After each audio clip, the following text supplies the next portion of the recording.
নমস্কার, আপনাদের সকলকে মাশরুম হকারের ইউটিউব চ্যানেলে স্বাগতম। আজ ২রা মার্চ ২০২৬। আজকে শুধু আজকের গল্প বলবো তা নয়, আমি গল্প বলবো বিগত দুদিনের মিলিয়ে আজকে টোটাল 3 দিনের টুকরো টুকরো গল্প বলার চেষ্টা করব আপনাদের সকলকে। প্রথম শুরু করি ২৮শে ফেব্রুয়ারি, একটু জড়িয়ে গেল ২৮শে ফেব্রুয়ারি ২০২৬-এর। সেদিন আমার অলরেডি ১২৫০ গ্রামের অর্ডার ছিল। দেবজিৎদা অর্ডার করেছিল ৫০০ গ্রাম, আর সম্রাজ্ঞী দিদি, যার বাড়ি বহরমপুর লালদিঘিতে, ওই দিদি আমাকে ৭৫০ গ্রাম অর্ডার করেছিলেন। তো দেবজিৎদা হচ্ছে কল্যাণীর মানুষ। আসলে কল্যাণী নাট্যচর্চা কেন্দ্র আমাদের এখানে নাটক মঞ্চস্থ করতে এসেছিল। তো দেবজিৎদা আমাকে বলেন যে দেবজিৎদাকে ৫০০ গ্রাম মাশরুম দেওয়ার জন্য। আর সম্রাজ্ঞী দিদির অর্ডারটা অনেক আগে থেকেই হয়েছিল, মাসের শুরুর দিকেই দিদি আমাকে বলেছিলেন যে আমাকে ৭৫০ গ্রাম মতো মাশরুম দেবে এই মাসের শেষের দিকে। তো একটা টেনশনে অবশ্যই ছিলাম যে ফলন কীরকম কী হবে না হবে। তো যাই হোক, সৌভাগ্যবশত হয়ে গেছে। আর সেদিন তাছাড়াও আরও বেশ কিছুটা মাশরুম হয়েছিল। তো যেহেতু দুপুর দিক করে আমি মাশরুম সেদিন ভেঙেছিলাম, আসলে দেবজিৎদা বিকেলে মাশরুমটা নিয়ে বেরিয়ে যাবেন, তো আমি সেই জন্য আর সেদিন সকালে মাশরুম ভাঙিনি। তো জাস্ট দুপুরবেলায় নিয়ে বেরিয়ে গেছি। দুপুরের মধ্যে ডেলিভারি করে দিয়েছি দেবজিৎদাকে এবং সম্রাজ্ঞী দিদিকে। তাছাড়াও আমার কাছে আরও ৩ প্যাকেট মতো মাশরুম ছিল। এবার বিষয়টা হয়েছে, আমার থিয়েটারের এক ম্যাম বহরমপুরেই, সেই ম্যামের মেয়ে আমাকে মেসেজ করেছিল, তার সাথে কথা হচ্ছিল যে সে মাশরুম নেবে। তো সেই দিনই আমাকে আর কি মেসেজ করে। তো সেটাও সৌভাগ্যবশত আমি তখন ওকে বলি, তাহলে আমার কাছে আজকে আছে অ্যাভেলেবেল, আজকে নিতে পারিস, আজকে নিয়ে নে। তো তখন ও 2 প্যাকেট নিয়ে নেয়, আর 1 প্যাকেট থাকে।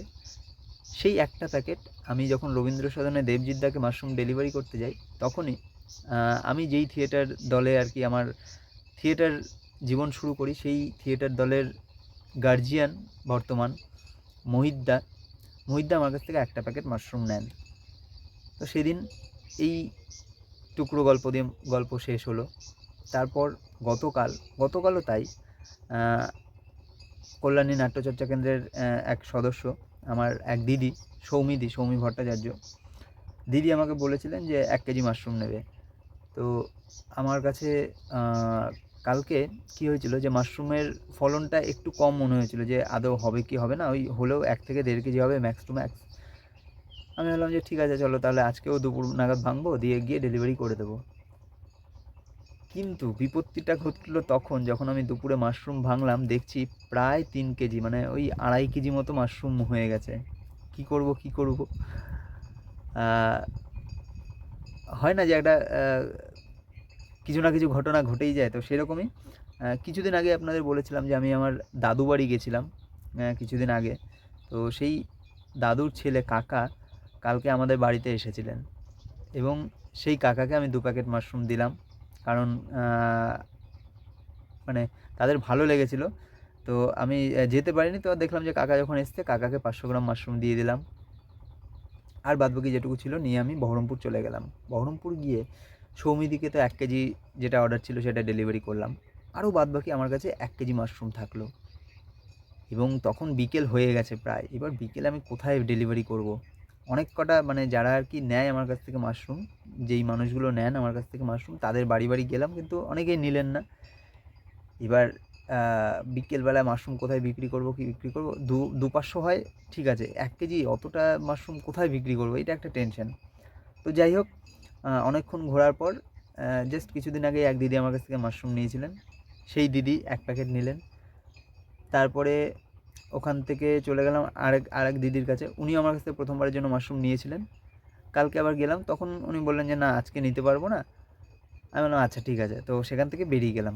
বেরিয়ে যাওয়ার পর জাস্ট 3 থেকে 4 মিনিট পরে আমার কাছে ফোন, বলছে আপনি কি অনেক দূর চলে গেছেন? আমি বললাম না আমি বেশি দূর যাইনি। বলছে আসুন তাহলে নিয়ে নিই। তো তখন আবার ঘুরে গেলাম, এবং হয়তো কোনো কারণ ছিল যে নিতে পারবেন না, তো সেই কারণ হয়তো কিছু একটা ডিসকাশন হয়েছে বাড়ির সাথে। তো দিদি বললেন যে ঠিক আছে নিয়ে এসো। গিয়ে ওখানে আমি 500 গ্রাম মাশরুম দিলাম। তারপরে আরও একটা থাকলো। এবার এই একটা কী করব, আরেক দিদিকে ফোন করলাম। উনিও আমার কাছ থেকে এর আগে 2 বার মাশরুম নিয়েছেন। ওই দিদিকে ফোন করলাম, ওই দিদির বাড়ির কাছে গিয়েই। তো ওই দিদি বললেন যে না আজকে নেব না।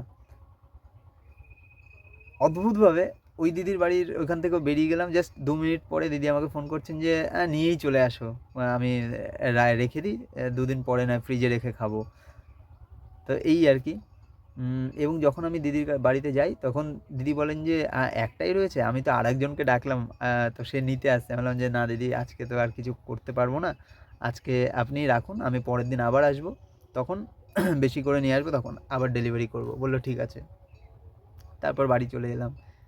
আজকে সকালে, আজকে 2nd মার্চ, আজকের ঘটনাটা হচ্ছে সকালে মাশরুম ভাঙলাম, ভাই ভেঙে নিয়ে এলো।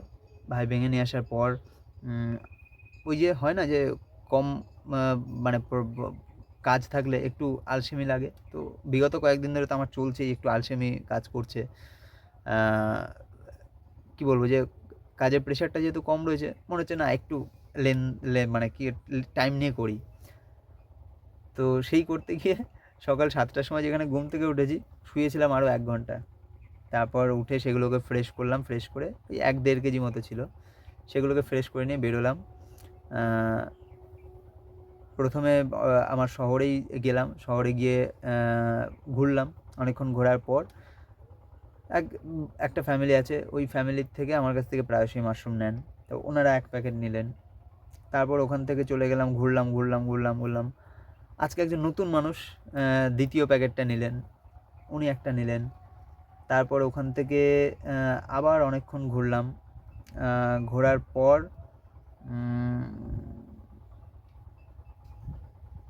আর আর আর আর ভুলে যাই, শর্ট টাইম মেমোরি লস তো। তো ওখানে 2 প্যাকেট গেল। তারপর আরেকটা প্যাকেট কাউকে দিয়েছি, আমি ঠিক মনে করতে পারছি না।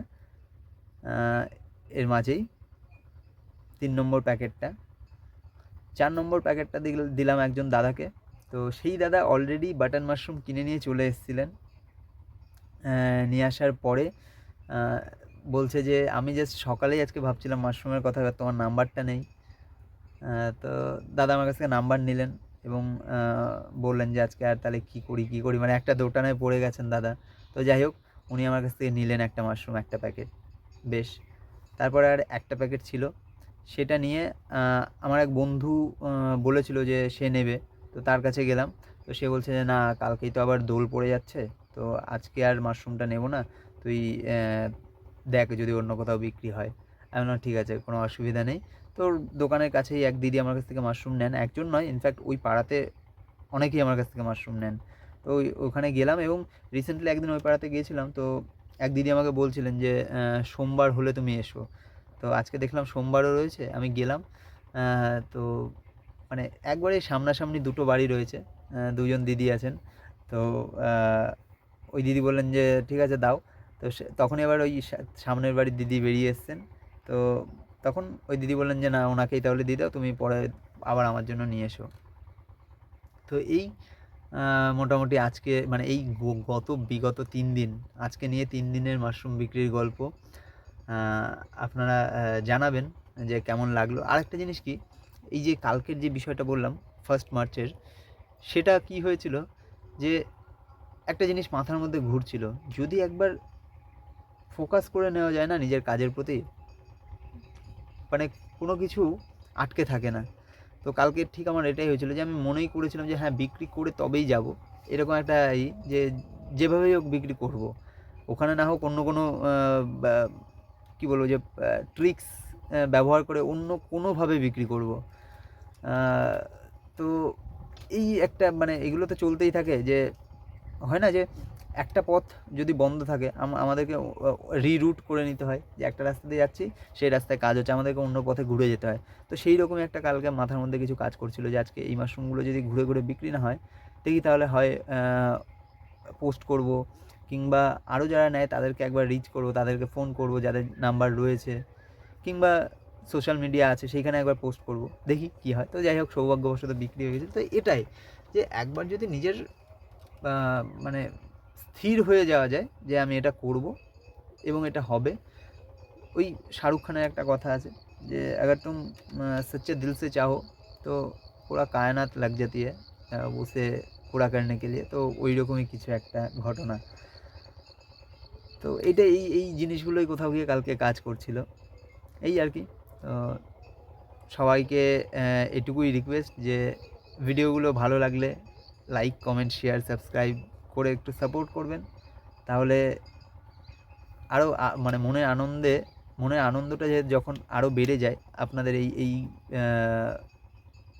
পাওয়ার থেকে, আপনারা যখন এই ভালোবাসাগুলো দেন, তখন সেই আনন্দে মনে হয় যেন আরও দ্বিগুণভাবে কাজ করি, এই আর কি। সকলে ভালো থাকবেন, সুস্থ থাকবেন, মাশরুম খেতে থাকবেন। চলতে থাকুক আমাদের মাশরুম অভিযান আর আমাদের মাশরুম অভিযানের গল্প। দেখা হবে আবার পরবর্তী ভিডিওতে খুব শীঘ্রই।